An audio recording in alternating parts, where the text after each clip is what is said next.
ओम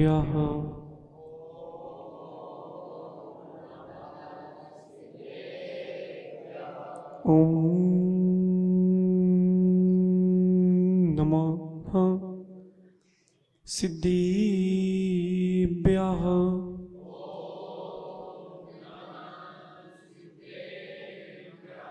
ओम नमः सिद्धिभ्यः।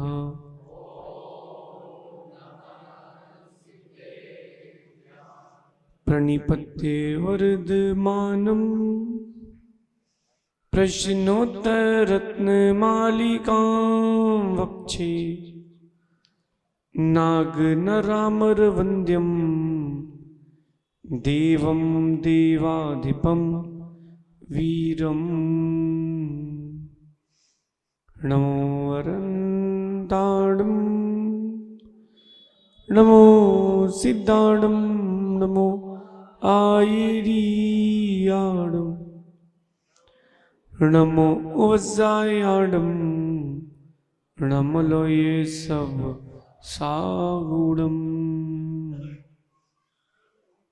अनंत अनंत परम सिद्ध भगवंतों की, देवादि देवी खजराट श्री शांतिनाथ भगवान की, अंतिम तीर्थेश भगवान महावीर स्वामी की, आचार्य प्रवर भगवत अमोघ वर्ष मुनिराज की, आचार्य भगवान गुरुवर विशुद्ध सागर जी मुनिराज की,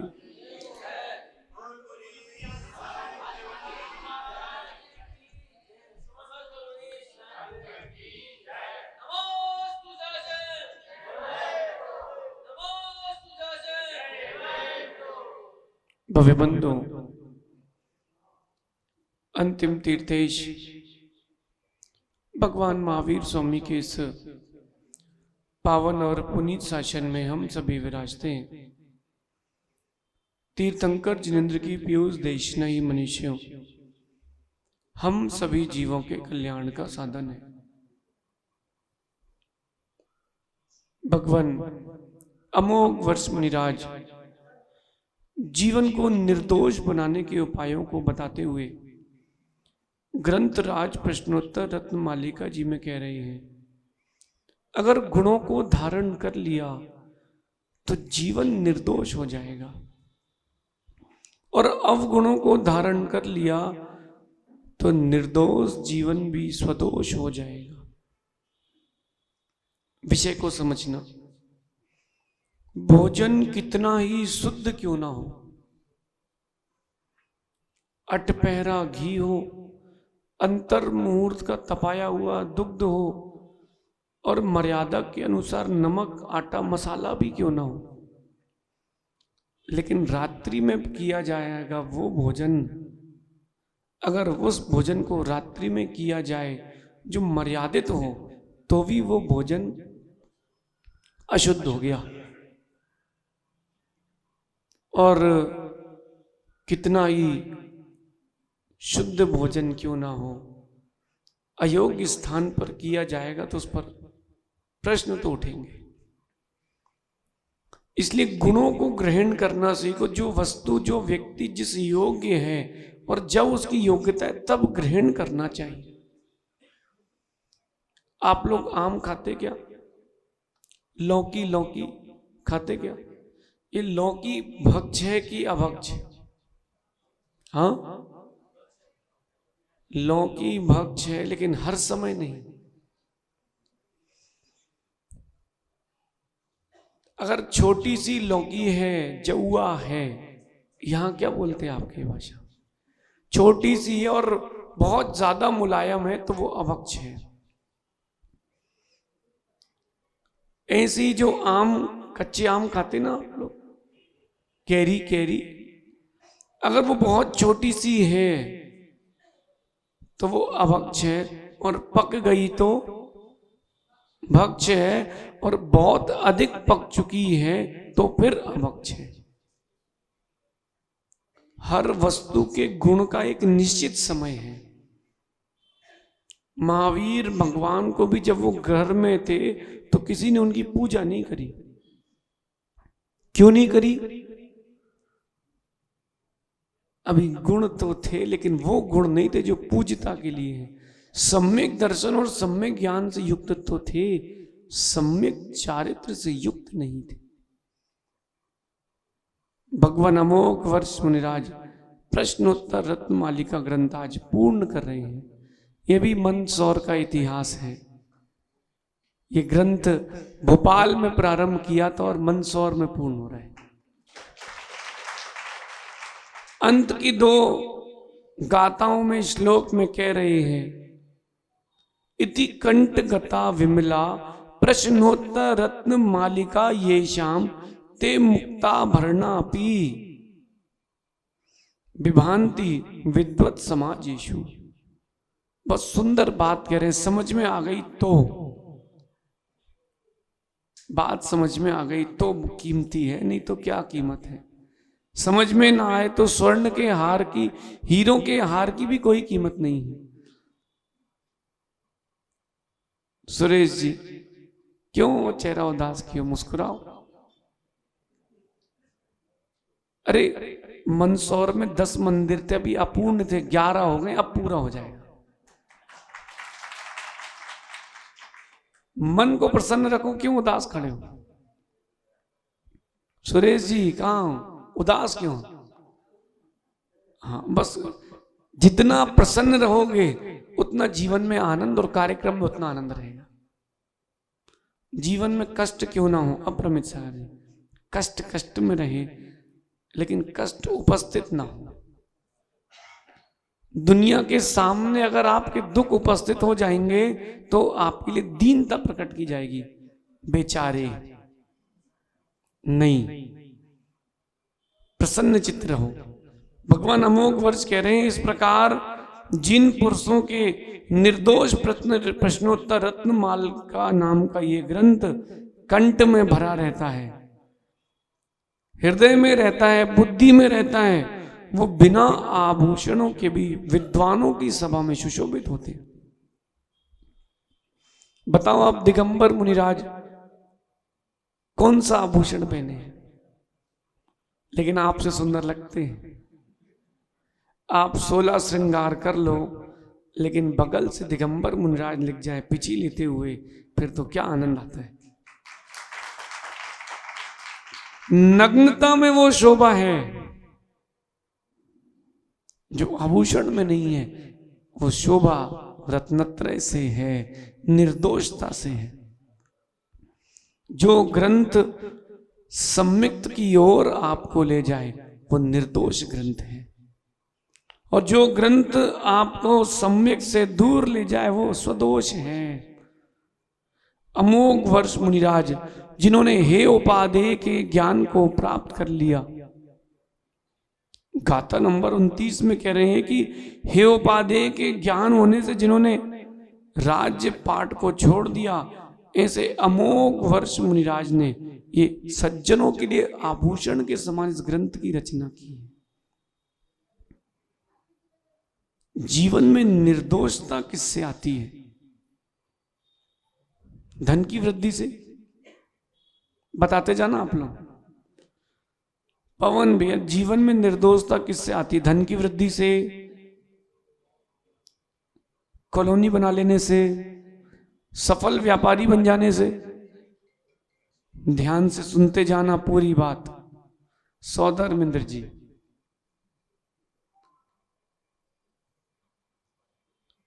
शुद्ध भोजन करने से, सुनते जाना भी आप, आचरण के पालन करने से। जीवन में निर्दोषता, सबसे पहली निर्दोषता अगर आएगी तो वो सच्ची श्रद्धा से, सम्यक्त से आएगी, मिथ्यात्व से नहीं आएगी। आप लोग अभी सम्यक्त और मिथ्यात्व को समझे नहीं हो, सुना है, सुना है, अभी आप समझे नहीं हो। एक मिथ्यात्व जो अंतरंग में संभाल के रखे हो, एक मिथ्यात्व बाहर से संभाल के रखे हो। पाटनी जी, कुबेर के पिताजी, अब ठीक है। महायज्ञ नायक जी, ये पंच कल्याणक के पात्रों का नाम इसलिए ले रहे हैं कि आपको अब वो गर्मी आना चाहिए। मैं सौधर्म इंद्र हूं, अभिमान नहीं, उस पद की गरिमा। दिगंबर मुनिराज हैं, वो तो अपने रत्नत्रय से पूछे तो यहां बीच रोड में भी बैठ सकते हैं, लेकिन पद की गरिमा रखना चाहिए। अगर देश का राजा प्रधानमंत्री यूं सड़क में घूमे झाड़ू लेकर के तो शोभा नहीं देगा। पद की गरिमा। अब आप पात्र हो, कल शाम से आपकी हल्दी पीटी चालू हो जाएगी, सुनना ध्यान से। उस जोश के साथ, मैं सौधर्म इंद्र हूं, मैं कुबेर हूं, महायज्ञ नायक हूं, मैं भगवान का पिता हूं। नाटक भी करते हैं तो उसमें वो कैरेक्टर में उतरना पड़ता है। फिर पंच कल्याणक में तो कैरेक्टर में देखो, जितने लोग पात्र बने हैं या जो बनेंगे, उनसे कहना भैया आपका धन तो गया, डॉक्टर साहब बोल दी, आप तो गया गया गया, धन गया। और वहां पर आपका फोटो छप चुका है पत्रिका में, तो तन भी गया, बैठना तो पड़ेगा। अब धन गया, तन गया, मन को कहना तू कहीं मत जाना, तो सब सफल हो जाएगा। मन को वहीं बना के रखना और एक भावना से पंचकरण करना। अभी तक जिस भावना से जितने किए हो मुझे नहीं पता, हम थोड़ा चौथे प्रकार के आदमी हैं, दूसरे नहीं। देखो, अंतिम समय जो स्मृतियां सामने आएंगी, जो भाव रहेंगे, वो समाधि में सहायक रहेंगे। अंतिम समय को संभालना सबसे कठिन काम है और उसके लिए पहले से प्रैक्टिस करना पड़ती है।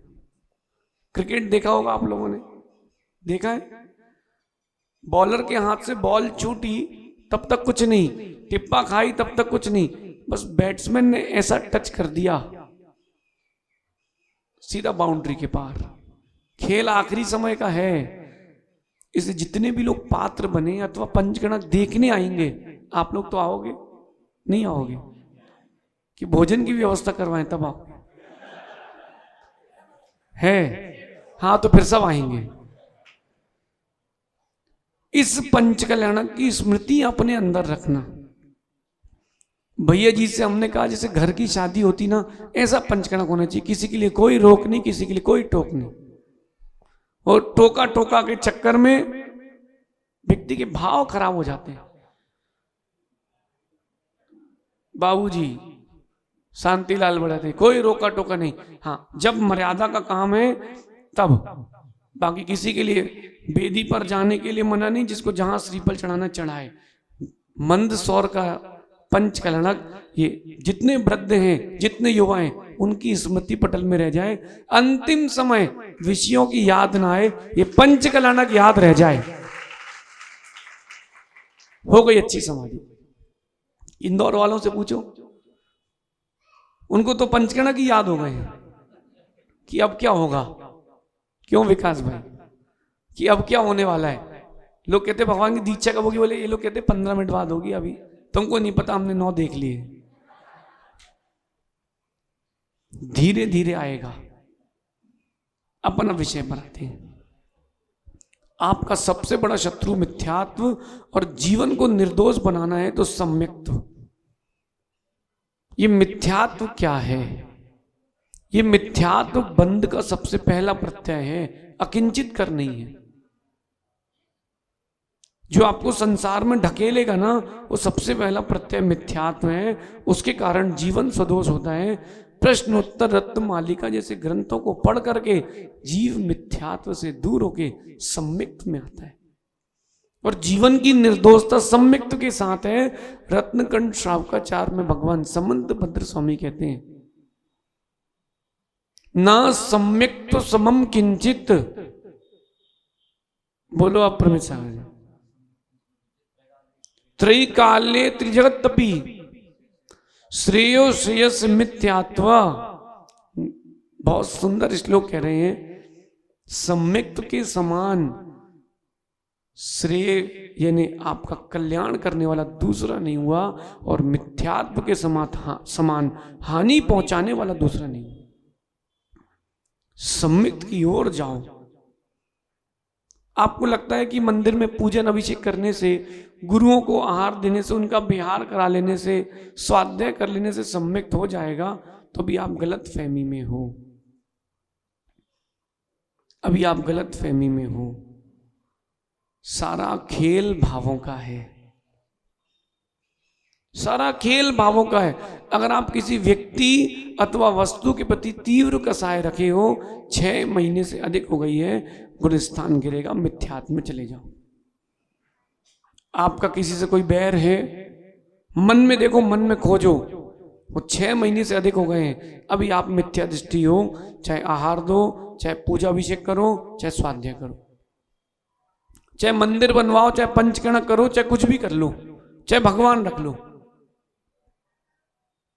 अर्पित। सुन रहे भाई, किसी जीव के प्रति और किसी वस्तु के प्रति बैर मत रखना, चेतन और अचेतन दोनों।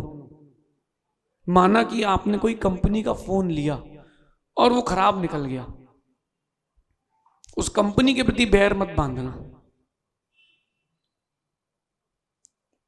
और अगर कोई व्यक्ति आपके लिए हानि पहुंचा रहा है या पहुंचा चुका है, भैया उसके प्रति बैर मत बांध के रखना, मिथ्यात्व में चले जाओ। पाटनी जी बहुत कठिन है। अंदर का रावण मान कहता है, कैसे झुक जाऊं, इसके सामने झुक जाऊं, कैसे क्षमा मांग लूं इससे, मेरे यहां काम करता था, इससे क्षमा मांग लूं, मेरे से उम्र में कितना बड़ा, क्षमा मांगू। सेठी जी, ये आपके सामने बालक बैठा है ना, इससे क्षमा मांग सकते क्या? छोटा है, उम्र में छोटा है, मांग सकते हो, उत्तम क्षमा कर लो, करो तो उत्तम क्षमा। अपूर पैर छू ले तू, सुनो, अब तू ही बोल दे उत्तम क्षमा। अब पूछो काहे की लड़ाई? अरे अनादि काल से परस्पर के संबंधी तो रहे हैं। ये जो मक्खी उड़ रही ना आपके सामने, मच्छर है ना भैया, ये भी अनादि से आपके संबंधी रह चुकी है। सास बहू से क्षमा मांग ले, बहू सास से मांग ले, पिता पुत्र से मांग ले, पुत्र पिता से मांग ले, नौकर से मांग ले, पड़ोसी से मांग ले, और जिसके प्रति बैर भाव बांध के रखे उससे क्षमा मांग लेना भैया। कहीं मिथ्यात्व के साथ चले गए, फिर वही संसार का चक्र चालू। अशोक भाई, उत्तम क्षमा। अशोक जी सुन रहे हो भैया, किसी से बैर बांध के मत रखना, वरना आपका सारी सम्यक क्रियाएं करना निरर्थक है। ये क्या दिख रहा है आप लोगों को? अच्छा लग रहा है कि खराब? पानी है इसमें, लेकिन ये बताओ अच्छा निकलेगा कि नहीं? जरूरी नहीं है, जरूरी नहीं है। पानी है तो अच्छा। ये नारियल अच्छा है कि नहीं? अरे आम भी खरीद के लाते हो आप लोग, अंदर से सड़े निकलते कि नहीं? बाहर से, अंदर से। ऐसे आम और नारियल मत बन जाना कि बाहर से अच्छे अंदर से खराब।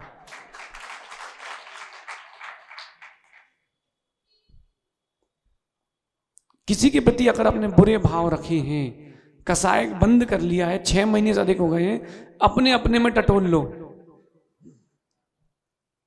कोई मित्र पुराना हो जिसने, या कोई व्यापारी हो जिसने पैसे खा लिए हो, उसके प्रति बैर भाव बांध के रखे कि नहीं? टटोलो। कोमल जी टटोलो, अंदर से खोजो। किसी से कहने की कोई जरूरत नहीं है। ये मत कहना कि शांतिलाल जी हाँ उससे द्वेष है आपका, नहीं, आप अपना अपना टटोलो। ये सोचो कि आज के प्रवचन हमारे लिए किए जा रहे हैं, आप किसके प्रति बैर बांध के रखे हो? घर में बंटवारा हुआ, आपको हिस्सा बराबर नहीं मिला तो तुमने बैर बांध लिया, तो तुमने बैर बांध लिया। आपका मन का कोई काम किसी ने नहीं किया तो आपने उसके प्रति बैर कसाय बांध ली, अभी मिथ्यात्व में हो। तुम्हारा पूजा अभिषेक करना निरर्थक है, यहां तक कि देशना सुनना भी निरर्थक है। और अप्रमित सागर जी, और अंदर मिथ्यात्व है तो बहिरंग में अपन का वेश लेना, साधु की चर्या का पालन करना भी निरर्थक हो जाएगा। इसलिए अंतरंग में सबके प्रति सौहार्द तो रखो। सेठी जी कितनी उम्र हो गई? 77। कितनी और बची है? अच्छा 77 और बची है क्या? ये तो कंफर्म है ना कि 77 और नहीं बची? कितनी बची है? 25 मान लें, 90 वर्ष की उम्र मान लें आपकी। हाँ नहीं, देखो ऐसा है कि लाइफ का प्रैक्टिकल है, स्वीकारो। हंसते बोलते आदमी चला जाता है, कल मिलके आए थे आज चले गए, क्या पता। समझते जाओ और संभलते जाओ। ना चेतन के प्रति ना अचेतन के प्रति कोई द्वेष मत रखना, और इतना राग भी मत रखना कि वो राग मिथ्यात्व का कारण बन जाए। भगवान पारसनाथ का जीव भाई को लेने गया था, जबकि उसने गलत काम किया था। अग्निभूति की पर्याय में लेने गया था, भाई घर चल, राग के कारण फिर मिथ्यात्व फंस गया। सुकौशल और सुकुमार नाम के जो मुनराज हुए हैं, इनके जो पूर्व भाव की मां थी, संबंधी थे, ये अधिक राग के कारण ही तो मिथ्यात्व में गए, नहीं गए? कल कथा पढ़ी थी पद्म पुराण की, याद करो सहज सागर जी। पिता उसके सुकौशल जो नाम के राजकुमार थे, उनके पिता मुनराज बन गए कीर्तिधर नाम के, और जैसे ही महल की तरफ आए उनकी मां ने द्वार बंद कर दिए, बोले अंदर ना आ जाए, कहीं बेटे को वैराग हो गया तो, कहीं बेटे को वैराग हो गया तो राग, ये राग भी मिथ्यात्व का कारण बन सकता है। इसलिए मां कभी किसी से अधिक राग भी मत करना, ये संयोग पर्याय का है। आज संयोग हुआ है, कल वियोग होगा, निश्चित है। कोठारी जी आपकी उम्र कितनी हो गई? 55, और अपूर्व तुम्हारी 30 साल की हो गई। पिताजी की उम्र कितनी होगी तुम्हारे? 80 साल मान लें, 100 कर लें। तुम्हारे हिसाब से एक नॉर्मल एज कितनी है? 80 मान लें। मतलब आज से 25 साल बाद जब तुम 55 के होगे, तब इनके जाने का समय आ जाएगा। पक्की बात है कि नहीं है? नहीं है? ऐसे ही परस्पर में अनुमान लगा के चलो, एक दिन सब जाएंगे भैया। न राग करना न द्वेष करना, क्योंकि राग भी मिथ्यात्व का कारण हो सकता है। सबसे पहली बात मैंने कही, जो कसाय की तीव्रता है वो मिथ्यात्व में ले जा सकती है। दूसरी बात, तत्वों पर अश्रद्धा और अतत्वों पर श्रद्धा। जो 7 तत्व हैं उन पर अश्रद्धा करना, और जो 7 तत्व के विपरीत श्रद्धा करना, वो भी मिथ्यात्व है। एक व्यक्ति बनारस में मिला हम लोगों को भी, लॉकडाउन की बात है, सामान्य पोस्ट में नहीं था सहसा जी। कौन सी पोस्ट में था? एग्जीक्यूटिव इंजीनियर गवर्नमेंट का, यूपी की गवर्नमेंट का एग्जीक्यूटिव इंजीनियर। छोटी मोटी पोस्ट में नहीं था वो आदमी, पीली बत्ती लाल बत्ती वाला आदमी था। सुनना ध्यान से। वो हमसे पूछता है, महाराज जी 5 मिनट की तत्व चर्चा करना है। मैंने कहा ठीक है, कर लेते। वो आके पूछता है, महाराज जी आत्मा होती नहीं है, आत्मा होती नहीं है। और मैं सोच रहा था कि ये आदमी प्रश्न ऐसा कर रहा है, सुबह भगवान पारसनाथ स्वामी का अभिषेक पूजा कर रहा था। मैंने कहा भैया आप तो सुबह भगवान का अभिषेक कर रहे थे, जब आत्मा होती नहीं तो भगवान भी नहीं होते, तो अभिषेक पूजन किस लिए? बोले अच्छा लगता है। मुझे अच्छा लगता है इसलिए मैं अभिषेक करता हूं। सुनते जाना, कहीं आप भी रूढ़ियों में तो अभिषेक नहीं कर रहे, पूजा नहीं कर रहे। आत्मा नाम के द्रव्य पर श्रद्धा ही नहीं है, आप मनुष्य हो इस बात का भान नहीं है, और आप कह रहे मैं तो सम्यक दृष्टि हूं। नहीं भैया, अभी सम्यक दृष्टि नहीं है। खोजो, अपने अपने में खोजो। किसी व्यक्ति या वस्तु के प्रति कसाय भरी है क्या? देवरानी, जिठानी, सास, बहू, पड़ोसी, नौकर, व्यापारी, खोजो खोजो, उसको देख के ही मन में आ जाता है तो आप समझ लेना भी कसाय कितनी 6 महीने से ऊपर हो गई है, सब निरर्थक है। मैं आम चमकता हुआ दिख रहा हूं लेकिन अंदर इल्लियां पड़ चुकी हैं। खोजो। देखो भैया, हम तो मंदसौर में नए नए हैं और मैं किसी के बारे में जानते नहीं हूं, तो कोई मुझसे आके ये मत कहना आज के प्रवचन आपने मेरे ऊपर कर दिए। भैया कहानी घर घर की, ये सबकी घर की कहानी है, अनादि की यही कहानी है, एक ही कहानी है, एक ही स्क्रिप्ट है, बस किरदार बदल रहे, स्क्रिप्ट वही चल रही है। अनंतानुबंधी कसाय, अप्रत्यज्ञान प्रत्यज्ञान संजलन, इनके बाहर कहां जाओगे? यही तो चल रहा है। तो जो 7 तत्व हैं उन पर आपकी कितनी श्रद्धा है? इसलिए पाटनी जी आज से एक बीड़ा उठा लो। हैप्पी कौन है आपका? बेटा है, कुबेर है। भैया कल वो कह रहा था महाराज जी बड़ों के लिए तो बहुत लिख लिया, बच्चों के लिए आप कोई कोर्स लिखो, क्योंकि अगर बचपन से समझ में आ गया, हमारी पीढ़ी, छोटी पीढ़ी अगर सुधर गई तो आने वाला भविष्य उज्जवल होगा। इसलिए विकास भैया, जैसे बड़ों के कोर्स होते हैं ना, ऐसे छोटे बच्चों के कोर्स अब हमने सोचा है कि लिखते हैं। 2 साल के बच्चे के लिए कोर्स, 3 साल के बच्चे का जिन आगम का कोर्स, इस पर अब काम करना पड़ेगा। तब जाके बच्चे मिथ्यात्व और व्यसन से और ये जो आजकल विजाति विवाह हो रहे हैं उससे बच पाएंगे। तब जाके बच पाएंगे। उनको बोलो भैया मिथ्यात्व है, बोले मिथ्यात्व क्या होता है? वो तो भाव है, अभी समझ में नहीं आएगा, जब फंस जाएंगे, जब तुमको अयोग्य जगह बेच दिया जाएगा तब मालूम चलेगा, जब तुम्हारे साथ अयोग्य क्रियाएं होंगी तब मालूम चलेगा। चिंटू सुन रहे बेटा? जिसके ऊपर बीतती है बेटा वो जानता है। मिथ्यात्व के सेवन करने से जब जीव दुर्गति को जाता है तब उसको मालूम चलता है अरे हमने ऐसा किया था। स्वर्गों में देव रिद्धि दर्शन से सम्यक प्रकट होता है। पता कैसे? एक सामान्य देव व्यंतर आदि की पर्याय में सामान्य सा, उसके पास कोई ज्यादा रिद्धियां नहीं है, कोई कुछ नहीं, वो तो आज्ञा का अनुगामी है।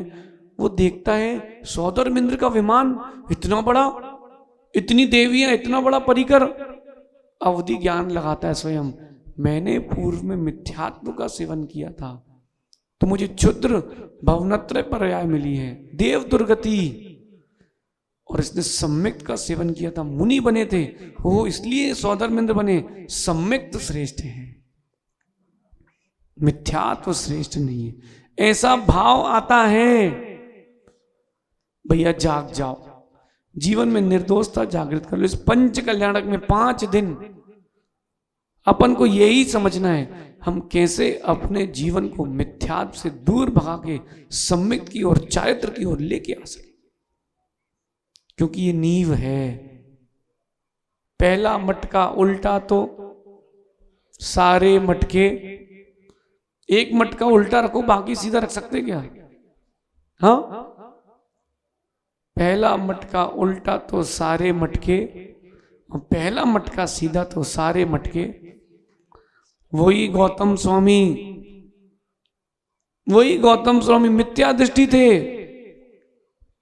इंद्रभूति 500 शिष्यों को लेकर के पहुंचता है, महावीर स्वामी के समोचरण, मिथ्या दृष्टि थे, पहले गुणस्थान में थे। मानस्तम देखा, मान विगलित हुआ, मोह विगलित हुआ, मिथ्यात्व छूटा, भगवान के समोच्च शरण में पहुंचे, अंतर मुहूर्त में 63 रिद्धि के स्वामी हुए। सोचो मिथ्यात्व कैसा बांध के रखा है। एक मिनट के लिए सोचो आप कि आप किसी कमरे में हो और उस कमरे में आपके पैर में बेड़ी बनी हो और आप वही 5 फीट से ज्यादा नहीं भाग पाओ और आग लग जाए कमरे में, तो क्या करोगे? सोचो एक मिनट के लिए, क्या करोगे? हाँ, कैसे छटपटाओगे? कैसे छटपटाओगे? सोचो एक मिनट के लिए। ये मिथ्यात्व ऐसे बांध के रखता है, फिर तुम पाप से ऐसे जलते हो, ऐसे जलते हो, फिर सिर्फ पश्चाताप होता है। इसलिए भी मिथ्यात्व से खुद को बचाओ। और कह रहे हैं आगे, कुदेव, कुशास्त्र, कुगुरु। वीतराग की उपासना करना, लेकिन अभिनय किसी की नहीं करना। जिन शासन किसी से द्वेष नहीं सिखाता, किसी की अभिनय नहीं सिखाता, सत्य का पाठ पढ़ाता है भैया, कुदेव, कुशास्त्र, कुगुरु, अर्थात वीतरागी जो हैं, इनके विपरीत जो कुछ है सब सरागी। वीतरागी के दास बनना, सरागी के दास मत बनना। विकास भाई, जैसा राग द्वेष तुम्हारे माता पिता में है और वैसे ही तुम्हारे परमात्मा में हो, तो अंतर क्या? कुछ तो डिफरेंट हो। परमात्मा के पास गए हो तो कुछ तो डिफरेंट हो कि नहीं हो? अपूर्व कभी ससुराल गए, जाते हो तो खाने में क्या मिलता है वहां? लचका, लौकी, लपटा। कोई है बुंदेलखंड का यहां मंदसौर में? अरे बहुत है, बहुत है। कितने लोग हैं भैया बुंदेलखंड के? भैया आपकी ससुराल कहाँ है? उज्जैन। ससुराल जाओ और सासू माँ वही खिला दे तो कैसा लगेगा? कुछ तो डिफरेंट हो। आप हमारे पास यहाँ देशना सुनने आए हो, ध्यान से सुनना, और वही राग द्वेष की बातें मैं करूं तो बोले महाराज जी वो तो हम भी करते हैं, आप कुछ डिफरेंट तो बताओ। अगर कुछ डिफरेंट नहीं है, डिफरेंस ही नहीं बनाओगे तो क्या मतलब? फिर क्या प्रभु, क्या गुरु? जिनको गुरु बनाया है और जिनके प्रति प्रभु को अपन ने श्रद्धा दी है, अपनी श्रद्धा से बड़ी कोई चीज नहीं होती, ध्यान रखना। दुनिया में सबसे कीमती वस्तु अगर कोई तो वो श्रद्धा है। श्रद्धा दी है तो कुछ तो अंतर दिखे, कुछ तो अंतर दिखना चाहिए। अगर आपके माता पिता की तरह राग द्वेष परमात्मा में भी हो जाए, भैया मैं तो परमात्मा नहीं मानता। नाम से कोई परमात्मा नहीं होता। आजकल तो ऐसा है कि थोड़ा सा चमत्कार दिखाओ और बाबा जी प्रसिद्ध, बाबा जी प्रसिद्ध। भैया चमत्कार आपको हम दिखा दे रहे, बताओ क्या करना है? हनी, तुमने देख लिया कि तुम्हें दिखाना है? शुभम, तुमने देख लिया कि दिखाना है? देखना है तुम्हें भी। बेटा चमत्कार को नमस्कार मत करना, वीतरागता को नमस्कार करना। वीतरागता को नमस्कार करोगे तो सम्यक में बचे रहोगे। वीतरागता के दास बनना। पाटनी जी, मेरा तो ये अनुभव है, मिथ्यात्व में व्यक्ति को मजा आ सकता है, आनंद तो वीतरागता में ही आता है। इसलिए कुदेव, कुशास्त्र, कुगुरु, जो वीतराग गुरुओं ने, वीतराग प्रभु की वाणी है, उन ग्रंथों को ही पढ़ना। अब बताओ, जिस किताब में लिखा है कि गाय की हिंसा करने से इतना पुण्य मिलता है, वो किताब पढ़ने योग्य है? किताब नहीं, वो जहर है। वो किताब नहीं है, वो जहर है। जिसमें लिखा है कि भांग, धतूरा, शराब पीने से कोई दोष नहीं है, ये तो जीवन के मौज के हिस्से हैं। सही है कोमल जी? पियोगे? पी है, इतने सीधे नहीं हो आप। नहीं, याद करो, अगर किसी किताब में लिखा मिल जाए तो क्या पूछ लोगे उस किताब को? भाई मैं तो नहीं पूछूंगा, क्योंकि उसमें गुण बढ़ाने की कोई बात ही नहीं है। सम्यक दर्शन, सम्यक ज्ञान और सम्यक चारित्र की ओर जो लेके जाए वो ग्रंथ किताब है, बाकी सब अयोग्य वस्तुएं हैं। ये पीछे एक मीटर लगा, देखना आप लोग, बिजली का सब लोग देखना, ऊपर दिख रहा है ना, उसमें काला तार, ऐसा मोटा सा तार अंदर गया, देख रहे हो आप? कोई ऐसा है जो उस तार को निकाल के मुंह में रख लेगा? हाँ, कोई रख सकता है? कोई रखेगा? विकास रखोगे? क्यों? अरे हम कह रहे देश का प्रधानमंत्री भी कहे तो रखोगे, पत्नी कहे तो, और कोई कहे उसको मुंह में रख लो, 1 करोड़ का फायदा होगा, रखोगे? क्यों? अरे जब मैं ही नहीं रहूंगा तो फायदे का क्या करूंगा? भैया मिथ्यात्व भी ऐसा ही है, मिथ्यात्व भी ऐसा, लालच दे करके बुलाता है, और बुलाता है मगर जाने का नहीं, मिथ्यात्व के चक्कर में पड़ जाने का नहीं भैया, मिथ्यात्व में नहीं पड़ना। और कह रहे हैं आगे, अगर सम्यक की प्राप्ति करना चाहते हो, सबसे श्रेष्ठ उपाय देव सास गुरु के प्रति श्रद्धा और कसाय को मंद करना प्रारंभ करो, सम्यक कभी छूटेगा नहीं। भगवान कुंद स्वामी कहते हैं कि हिंसा रहिए धम्मे, 18 दोष विज्जदे देवे, निगंते पव्यणे सद्धेणम होई सम्मतम। इन 4 बातों का ध्यान रख लो, आप कभी मिथ्यात्व में नहीं जाओगे। हिंसा रहिए धम्मे, हिंसा से रहित धर्म में श्रद्धान करना, यानी अहिंसा धर्म है। ये जैन कुल है भैया, यहां पानी पीना भी छान के सिखाते। एक मऊ सहानिया करके जगह है छतरपुर के पास, एमपी में, खजुराहो के पास, बड़ी ऐतिहासिक नगरी है वो भैया। वहां मंदिर बना है, वहां के बुजुर्ग बताते हैं, ये जब मंदिर बना था हम छोटे छोटे थे, सारे बुजुर्ग मिलकर के पानी छानते थे, उस छने पानी से मंदिर बनाया।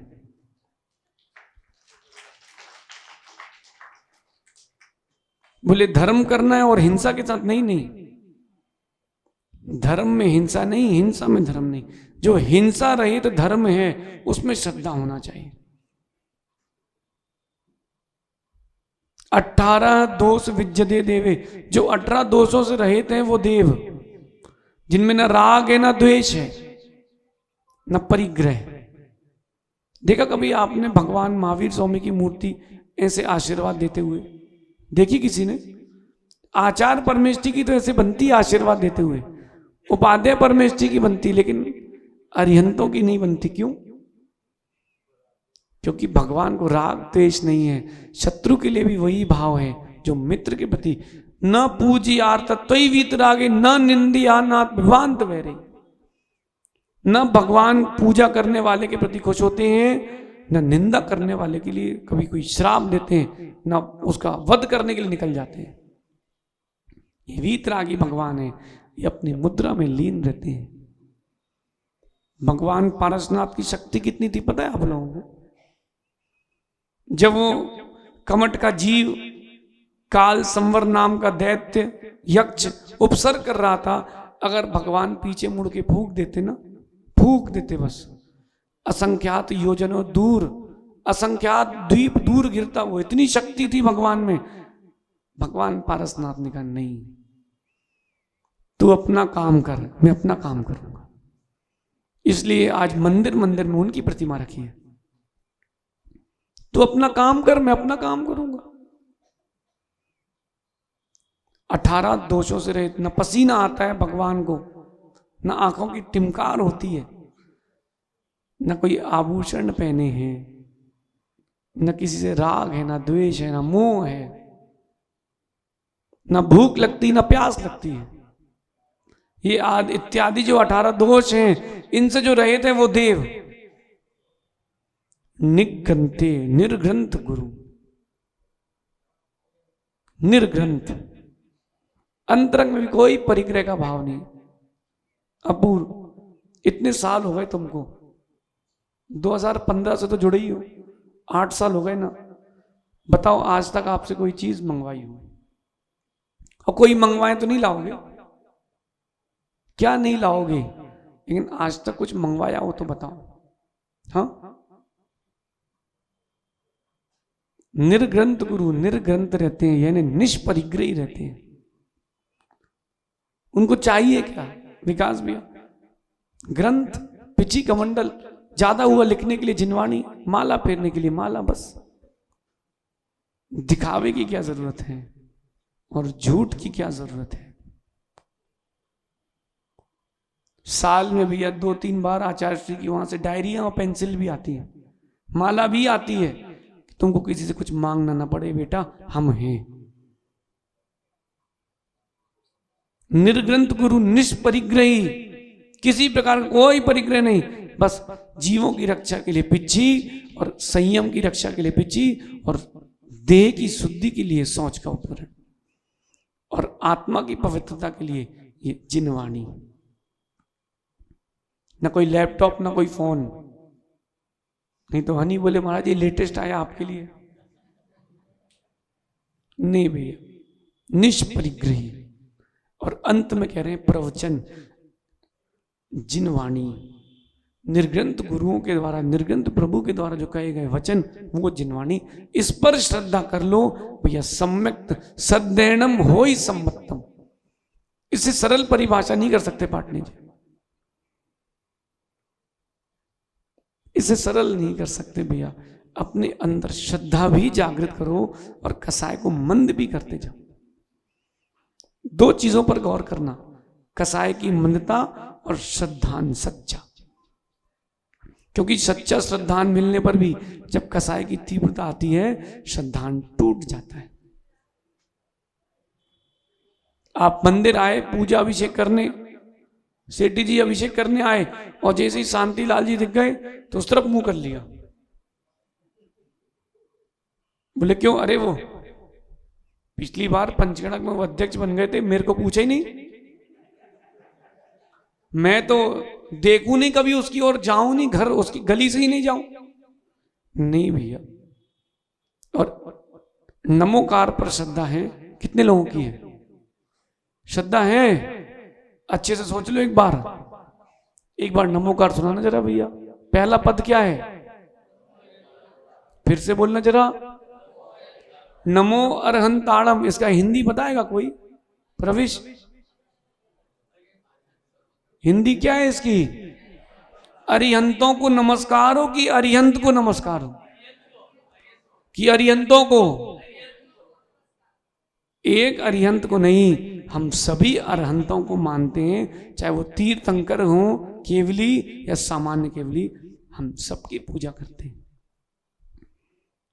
नमो अरहंताणम में सारे भगवान आ गए अपने, 24 तीर्थंकर भी, बाहुबली भगवान भी, जितने सिद्ध हुए सभी केवली। केवली। अब ऐसा नहीं करना, हम तो महावीर स्वामी के मंदिर जाते हैं, पारसनाथ से हमें कोई संबंध नहीं। अब सुरेश जी बोले हम तो अभिनंदननाथ भगवान वाले हैं भैया। अर्पित बोले हमें तो भगवान रखे हैं अभिनंदननाथ, हम किसी और भगवान को मानते नहीं, हमारे लिए वही है सब कुछ। नमो अरहंताणम। फिर इसके बाद सिद्ध को नमस्कार हो कि सिद्धों को नमस्कार हो? सभी सिद्धों को नमस्कार हो। भाई हम बाहुबली भरत तो मानते नहीं सिद्ध बने, क्यों? ये तो लड़े थे। सभी सिद्धों को नमस्कार। उसके बाद ये पंचम काल की विडंबना अब चालू हो रही है। बोलो बोलो, आचार्य को नमस्कार हो कि आचार्यों को नमस्कार हो? हाँ, सभी आचार्य भगवानों को नमस्कार। कल पद्म पुराण पढ़ रहे थे भैया हम लोग, तो वज्र बाहु की कथा चल रही थी, कीर्तिधर मुनराज की, जो सुकौशल मुनराज के वंशज हैं भैया। पिताजी ने और दादाजी ने किसी और मुनि से दीक्षा ली, पुत्र ने किसी और से ली, पोते ने किसी और से ली।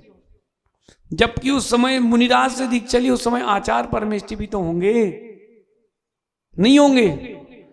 भगवान मुनि सुब्रत नाथ का शासन काल था उस समय, केवली भी होंगे। फिर भी सामान्य मुनिराज से भी दीक्षा लेकर केवली बन गए कि नहीं बने? नमो आयरी आडम, सभी आचार्यों को कि आचार्य को। ऐसा नहीं करना पूर्व। तुम बोलो हम तो आचार्य विशुद्ध सागर जी को मानते, बाकी कोई आ जाए तो देखेंगे नहीं। ऐसा मत करना, मिथ्यात्व में चले जाओगे भाई। क्योंकि नमोकार नहीं मानते ना, नमो आयरी आडम, आचार्यों के लिए नमस्कार हो। गोमटेश्वर में भैया जो अंतिम महामस्तक अभिषेक हुआ था 2018 में, क्या अनुपम दृश्य देखने मिला। एक स्टेज में एक साथ 37 आचार्य परमेष्ठी बैठे थे और दोपहर के समय स्वाध्याय हुआ आचार्य श्री के कक्ष में। 17-18 आचार्य परमेष्ठी एक साथ बैठ करके वहां स्वाध्याय चलता था। क्या आनंद आता था भैया। जो आचार्य परमेष्ठी इस मंदसौर की नगरी में आए उनको पूजना मत भूलना, क्योंकि अपन नमोकार वाले हैं। कितने लोग नमोकार, आप लोगों ने हाथ उठाया अभी? नमोकार पर श्रद्धा है ना? अच्छा, आगे क्या बोलते हैं? नमो उपाध्यायों के लिए, जितने भी उपाध्याय हैं उन सबके लिए मेरा नमस्कार, श्रद्धा पूर्वक नमस्कार। ये अंतिम पद सीख जाओ तो काम बन जाएगा। नमो लोये, नमो लोये। विकास भैया कहते हम तो अपरमित सागर की पिछली तो उनको ही मानेंगे। ये प्रवेश कहता हम तो सहज सागर जी को आहार देने जाते, बस वही गुरु हैं। हनी कह रहा है आदित्य सागर जी, बाकी और कोई महाराज है ही नहीं। नहीं, ये मिथ्या दृष्टि हो। अगर ऐसा भाव है तो मिथ्या दृष्टि हो। नमो लोये, नमो लोये अर्पित, नमो लोये। एक सूत्र सीख लो तो पक्के में मोक्ष चले जाओगे आप। नमो लोये। जितने वीतरागी गुरु हैं हम उन सबके भक्त हैं। किसी साधु में भेद मत करना भैया कि ये वृद्ध हैं कि युवा है, ये किन के शिष्य हैं। भैया गुणस्थान शिष्य देख करके नहीं आता, गुणस्थान भाव देख करके आता है। आपने तो देख लिया किन के शिष्य हैं तो पूज लो। नहीं भैया, हम बेंगलोर में थे, वो एक मंदिर वाले को खबर करी कि महाराज जी शाम को आ रहे हैं, तो पहले वो पूछता है किन के शिष्य हैं। तो बोले नहीं नहीं, इनके शिष्यों के लिए हमारे मंदिर में कोई जगह नहीं है। मैंने कहा भाई सोच लो किससे कह रहे हो। कोई बात नहीं, अर्पित वहां गए, हमने वहां प्रवचन भी दिए, आहार भी किया और वहां रुके भी। फिर लोगों को मालूम चला नमो लोये। भैया आप साधुओं में भेद मत करना, क्योंकि अगर साधुओं ने भेद कर दिया तो बहुत भारी पड़ जाएगा। साधुओं ने भेद कर दिया तो भारी पड़ जाएगा। अगर कोमल जी आप आदित्य सागर के रागी हो और अंतिम समय चल रहा है और आदित्य सागर पास में नहीं है और अपरमित सागर जी ने बोल दिया नहीं, उनसे जाके नमोकार सुनो, तो क्या होगा बताओ? बताओ क्या होगा? बताओ। गई भैंस मतलब गई पर्याय आपकी संसार में। साधु तो भेद नहीं करते, आपको भी भेद नहीं करना चाहिए। अखंड समाज को अभेद रखना चाहिए। इसलिए नमो लोये। किसी पंथ से कभी साधु को मत देखना। भैया हमारी दीक्षा हुई थी, हमको बहुत अच्छे से याद है, आचार्य भगवान ने कहा था दिगंबर आमनाय, और गुरु की परंपरा नाम लेकर के आदित्य सागर नाम भवसी, ऐसा कहा था। उनने ये नहीं कहा था कि 20 पंथी की 13 पंथी। ये आपके मन का भ्रम है, ये आपकी कल्पना है। ये पूजन पद्धति आपकी है। साधु की सामायिक एक सी होती है, और वो चाहे 13 हो चाहे 20 हो, आपको जो मानना तो मानो। अभी सहज सागर जी के सामने कोई श्रीफल नहीं चढ़ा है तो वो तारण तरण, और यहां किसी ने आम का फल चढ़ा दिया तो हम 20 पंथी, और इनके सामने गोला चढ़ा दिया तो 13 पंथी। वाह, तुम्हारी द्रव्य से हमारा पंथ का निर्णय होगा, ये कब से हो गया? श्रावक द्रव्य चढ़ा रहा है तो उससे हमारे पंथ का निर्णय। भैया हम दिगंबर पंथ के हैं, तुम अपने पंथ बनाओ, हम किसी पंथ के नहीं। ये नफरत बुरी है, ना पालो इसे, दिलों में जो क्लेश है निकालो इसे। न दिगंबर, न श्वेतांबर, न तारण तरण, न 13, न 20, ये जैन धर्म है, बचा लो इसे। ये क्रियाएं श्रावकों की है, इसमें साधुओं को मत बांटना भैया, साधुओं को मत बांटनी। तो मंदिर में कोई आम चढ़ा के तो बोले मंदिर 20 पंथी, और कहीं गोला चढ़ा के तो 13 पंथी, और कहीं कुछ नहीं चढ़ाए तो बोले सूखे पंथी। भैया अब जयपुर में तो एक 16.5 पंथ भी है, सांगानेर के पास मंदिर है 16.5 पंथ का है, नागौर में है। अब भैया 16.5, 13, फिर 20, कोई बोले हम 33, फिर आदित्य सागर जी बोले हमारा 36, सहज सागर जी बोले अपन 48 पंथी, कोई बोले हम 5 पंथी। अरे भैया इन चक्करों में नहीं पड़ो, आप तो साधु का वेश देखो, साधु की चर्या कराओ, आनंद लो। नमो लोए, कोई धर्मशाला बनवाओ तो उसके बाहर सबसे पहले लिखना, मंदिर के बाहर, नमो लोए सब सावण। और साधु विशेष के ऊपर कभी कोई नाम मत रखना, बड़ा क्लेश होता है, बड़ा क्लेश होता है। शांतिलाल जी, कभी भी आप कोई भवन बनाओ, नमोस्तु भवन, हम लोग नमोस्तु करने वालों को पूछते तो उनका भवन। जो मूल नायक भगवान है, महावीर भवन, पारसनाथ भवन। आप माना कि यहां हम आए और हमने कोई शिलान्यास कराया धर्मशाला का, और आपने बाहर नाम लिख दिया आदित्य परिषदी, आदित्य सागर भवन। भैया बाद में कोई आएगा, उसका मन मिलान होगा कि ये महाराज जी का है, नहीं। आप नमो लोए सब साउणम भवन। अपन उस पद्धति से काम करें जिससे अपने बच्चों को संस्कार सही मिले। पाटनी जी, तब जाके, अब जाके मिथ्यात से बच पाएंगे, इतना सुन लोगे तो। अब मंदसौर में जब 10 लक्षण पर्व आए, और जिसका एक दूसरे से बैर है, तो अगर एक दूसरे से उत्तम क्षमा हृदय से ना करे, पैर छू करके, तब समझ लेना भी क्षमा वाणी मनाना निरर्थक है, भी मिथ्या दृष्टि हूं। अरे 10 लक्षण में कर लो, इन तो आज ही देख लेना भैया। अगर कोई बैर हो किसी के प्रति, आपने केस करके रखा हो, भैया कागज फाड़ के फेंक देना। पैसा कीमती नहीं है, सम्यक्त कीमती है। 4 इंच की भूमि कीमती नहीं है, 4 फीट की जगह कीमती नहीं है, भावों की विशुद्धि कीमती है।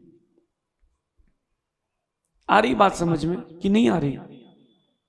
भैया उस तरफ जो लोग सोले में बैठे हैं, सुन रहे कि सो रहे हैं?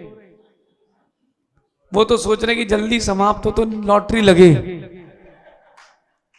लेकिन भैया लॉटरी लगना भी तभी सार्थक है जब सम्मित के साथ हो। अगर गुरुओं को आहार दिए सम्मित के साथ तो देव बनोगे, और मिथ्यात के साथ दिए तो भोग भूमि में जाओ। मोक्ष के रास्ते पर चलना है। नहीं बेटा, ध्यान रखना, जीवन में पैसे को कभी महत्व दे के मत चलना। श्रद्धा से बड़ी कोई चीज नहीं है। अच्छा, हमारे पास रहते कुछ पैसे खर्च होते हैं क्या? लोग तुमको लेके जाते हैं, भैया भोजन करने चलो, लेके जाते कि नहीं? नहीं ले जाते। भैया आप भोजन करने चलिए। देखो गुरुओं के पास हैं, 2 टाइम की रोटी की और छत की टेंशन नहीं होती, कुछ भी नहीं होगा, गुरु तो हैं। बेटा जब गुरु के पास हो तो इतना सुकून है, गुरु बन जाओगे तो कितना सुकून मिलेगा। शुभम तो सोच ही रहे तुम दीक्षा लो, बोले फिर सब हम संभालें, बोले एक 100 तो खत्म हो है। हाँ बेटा, ये परस्पर में प्रीति का भाव, तुम भले ही दाल फेंक देना लेकिन गले मिलते रहना। अगर परस्पर में प्रीति का भाव है तो सम्यक, नहीं तो मिथ्यात। और अगर विशुद्धि जारी है तो सारी क्रियाएं करना सार्थक है, वरना सब निरर्थक है। इसलिए भैया जितने पात्र बने पंचकणक में, सौधर्मिन जी एकदम गर्मी में, वो बाहर मौसमी गर्मी नहीं, अंदर की गर्मी, मैं सौधर्मेंद्र हूं, अभिमान नहीं, उस पद का भाव रखना कि मेरा सौभाग्य है कि मैं तीर्थंकर प्रभु के दर्शन कर रहा हूं। तब तो बात है, तब तो आनंद, नहीं तो क्या मतलब। आप सभी ये इस प्रश्नोत्तर रत्नमालिका ग्रंथ से एक बात सीख के जाना, हे उपादेय का ज्ञान और मिथ्यात्व से दूर रहना, यही निर्दोष जीवन की सार्थकता है। अपनी विशुद्धि को जारी रखें, विशुद्धि जाने न दें, यही उपदेश है। शेष अपन आगे देखेंगे। भगवान महावीर स्वामी की, आचार्य भगवान गुरुवर विशुद्ध सागर जी महाराज की।